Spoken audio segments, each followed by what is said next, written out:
Everyone, this is my first tell. Last month ఉగాదికి మా family అందరూ నాన్నమ్మ చిన్ననాటి ఊరికి వెళ్ళాము. నానమ్మ చిన్నప్పటి మెమోరీస్ అన్నీ ఇక్కడే ఉన్నాయి. ఫ్రెండ్స్తో ఆటలు, ఫ్యామిలీ, చైల్డ్హుడ్ అంతా ఈ ప్లేస్లోనే ఉన్నాయి. ఇంతకీ ఆ ఊరి పేరు డొంకరాయ్. నానమ్మ డైలీ ఈ ఊరి ఊసు ఎత్తకుండరు, పడుకోరు. Greenery, hill stations, rainy season topic వస్తే చాలు నానమ్మకి డొంకరాయ్ గుర్తు వస్తుంది. ఎలా ఉంటుందో అనుకున్నా, కానీ నానమ్మ మాటల్లో ఏమో కానీ నిజం అలానే ఉంది. నానమ్మ వాళ్ళ ఉన్న హౌస్ లేదు, కానీ నానమ్మ elementary school and high school high school అలానే ఉంది.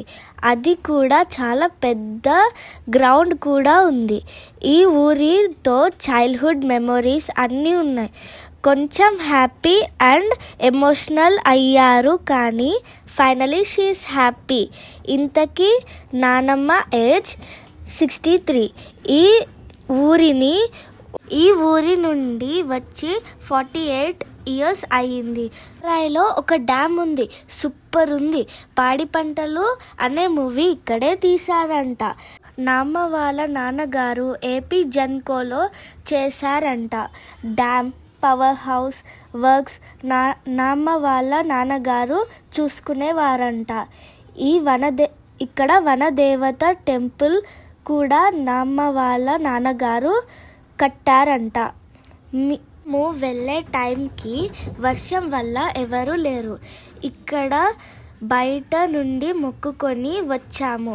ఈ వీడియోలో పిక్స్ యాడ్ చేస్తాము. చాలామంది ఈ ఊరి కోసం వీడియోస్ చేశారు, కానీ నానమ్మకి ఈ ఊరితో ఒక బంధం ఉంది. మా నానమ్మ వాళ్ళ నాన్నగారి పేరు మూర్తి గారు. మా నాన్నగారికి పెట్టారు నరేష్ అని.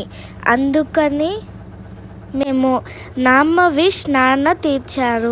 అందరూ చాలా హ్యాపీ. నాన్న విష్ కంప్లీట్ అయినందుకు అందరికీ షేర్ చేశారు. మేము డొంకరాయ్ వెళ్ళామని ఫ్రెండ్స్తో అండ్ ఫ్యామిలీ మెంబర్స్తో. మీరు కూడా ట్రై చేయండి మన గ్రాండ్ పేరెంట్స్ విష్ కంప్లీట్ చేయడానికి. It's an good memory to. Thanks for listening.